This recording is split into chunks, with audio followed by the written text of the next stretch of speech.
guys! Today is October 16, 2023. Nandito po ako sa park guys. Dala-dala ko yung libro ko. Ito. Nakita ba guys ang libro ko? Una foglia di banano per ombrello. Ayan. Hindi yata masyado makita yan.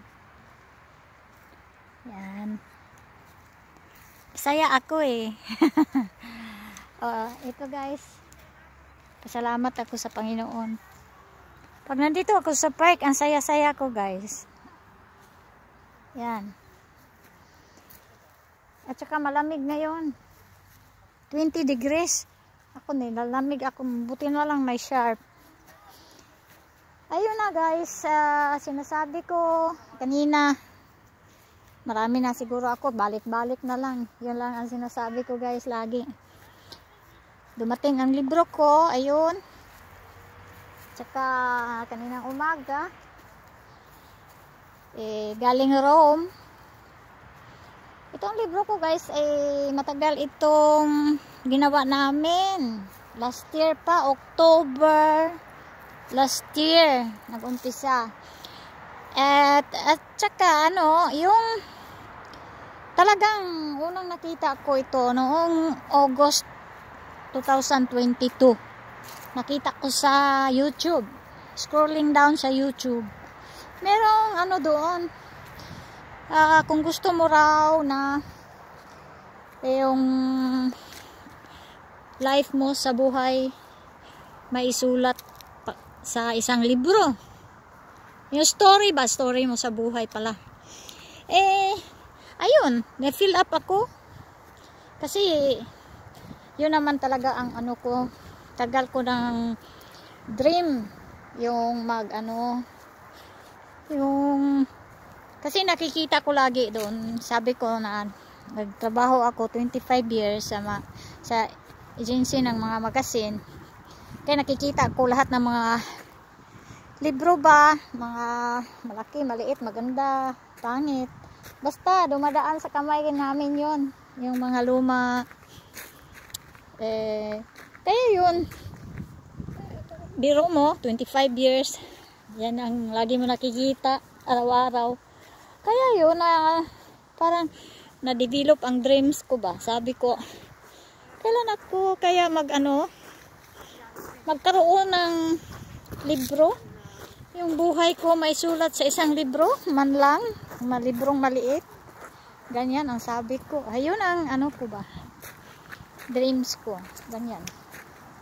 Tapos nawala na yun. Hindi naman talagang iniisip ko lagi araw-araw, nawala na yun.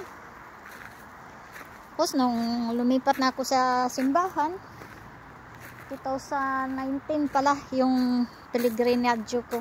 Kamali ako nang sabi doon sa video kong unang premiere ko 2017. 2019 ito ba, before COVID, biro mo, before COVID 2019, nag 60 ako noon, 1959, 1960. Kaya yun ay ako lagi ko naman sinasabi ito, pabalik-balik na lang itong sabi ko. Nag-pilgrim ako, nag-pilgrimage, pasasalamat sa Panginoon na dumating ako ng 60. Nagpunta ako ng Fatima, nagpunta na akong Lord, nagpunta ako ng Pulan, Cracovia, may Madonna Nera doon, yung Black Virgin Mary ba, yun ang nila. Ayun, yun lang ang pinupuntahan ko. Sa France, doon din sa sa Rodubac, ayun.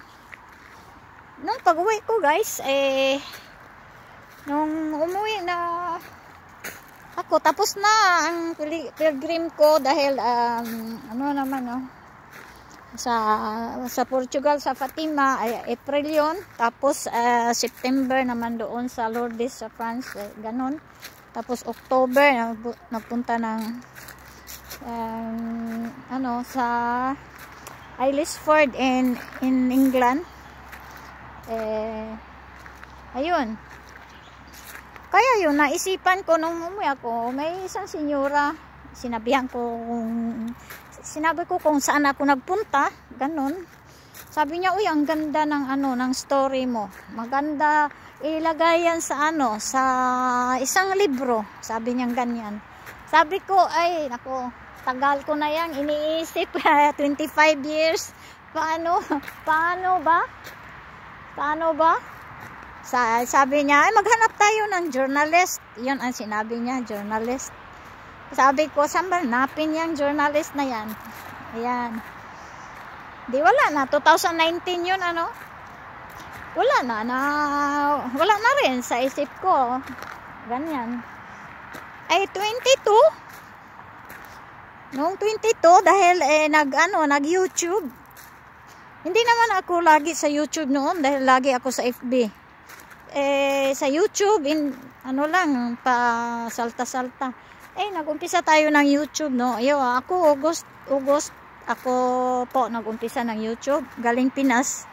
Umuwi ako July 2022. Tapos, pagdating na dito, nag-YouTube na. Kasi may tinuruan ako ng pamangkin ko. Ngayon naman si Carluxy, hindi na nag-continue sa YouTube. Nandoon siya sa FB, sa Rare. Ayun, siya ang nagturo sa akin. Kaya yun, nakita ko habang nag-scroll sa YouTube, nakita ko yung na yun. Piniliapan ko po. Ayun, tapos tinawagan ako sa sa director. Director ng Europe Edition. Pinakinggan yung pinakinggan. 30 minutes siya nakinig sa akin sa telephone. 30 minutes siya nakinig sa akin sa story ko ba. Ganon. Ay, tapos tinawagan niya ako uli after 2 weeks siguro yun. Tinawagan niya ako uli na napag-anuhan daw nila, isipan daw nila yung aking story. Parang napili ba? Sila, nag-reunion sila, ganon. Nag-reunion, yun ang sinabi niya. Nag-reunion kami sa office, ganon. Napili. Kasi sila, in 1 month, 1,000 daw ang mag-apply, no? In 1 month, marami ang mag-apply, 1,000. Pero hindi ko alam kung ilan ang pipiliin. Basta yung akin, napili daw, sabi niya. Ayun, guys. Tapos hindi ako nag-decide kaagad, guys. Takot ako. Kasi alam mo naman sa internet, hindi natin alam kung sino yung kausap mo sa kabila. At saka sino yun sila, ganon. Tapos yun, kasi email lang pinadala sa akin yung yung contract. Hindi contract pa. Yung kung ano ba talaga ang nito, group na ito, ganyan. Europe Edition sila. Ayun, pina-stamp print. Pina-print ko sa sa pamangkin ng may-ari ng agency. Nagpunta ako doon sa office, andoon sila. Pina-print ko kasi wala akong printer at saka cellphone, maliit lang. Pati ay sa tablet naman. Pero pina-print ko talaga. Tapos binasa din niya. Sa pamangkin, sabi ng pamangkin, wag ha, wag.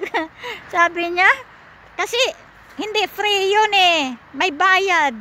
May bayad. Ang laki ng bayad.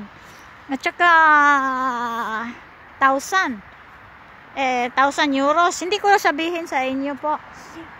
Sabi niya, wag kasi sabi niya, malulugi ka lang.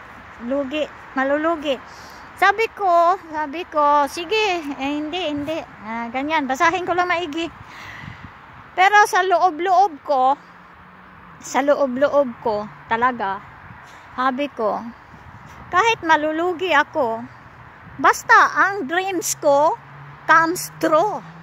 Ang dreams ko, hindi mababayaran ng pera.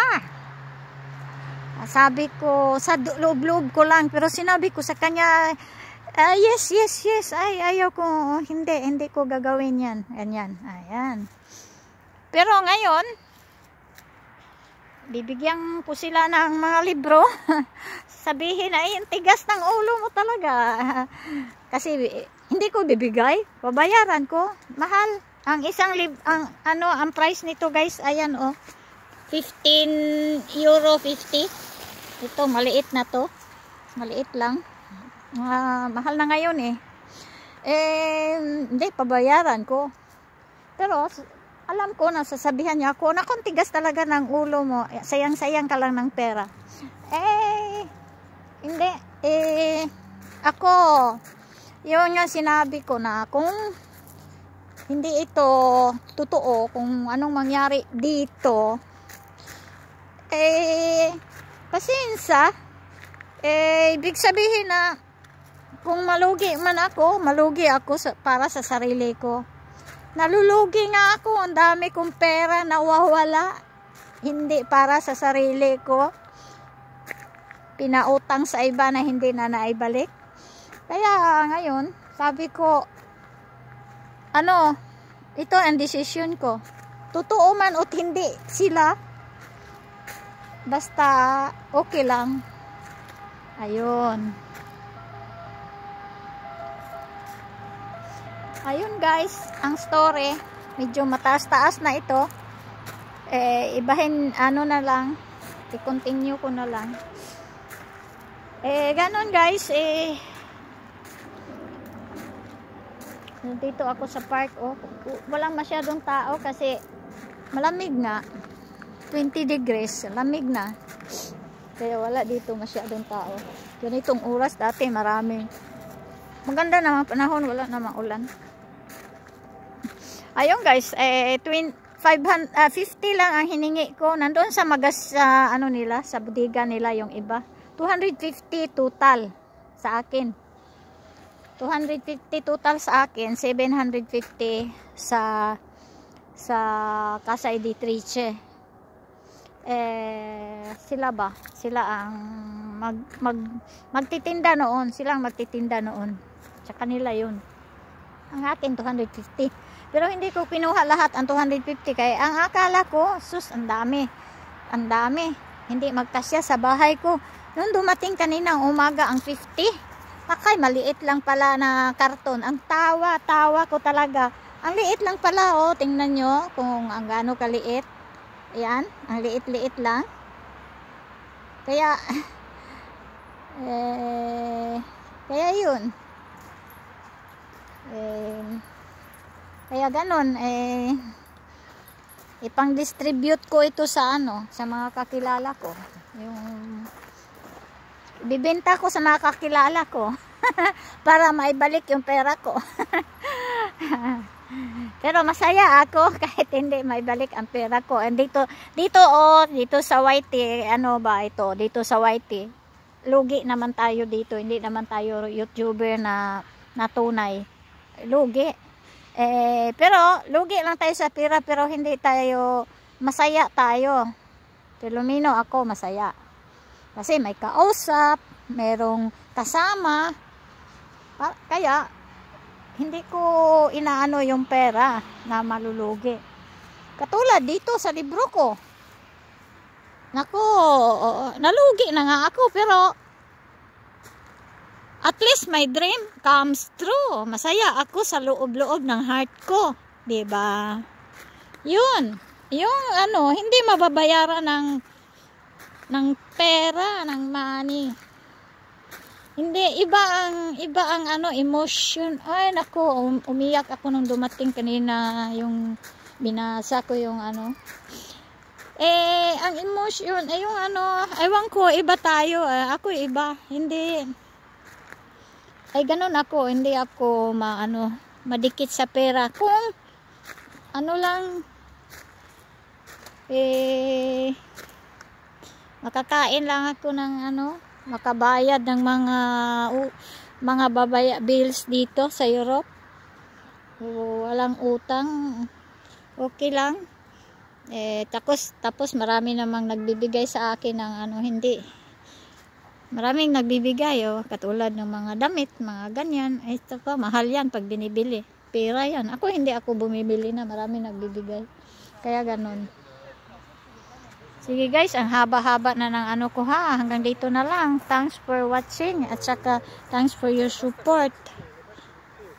Maraming salamat guys. Patayin ko na guys. Bye bye.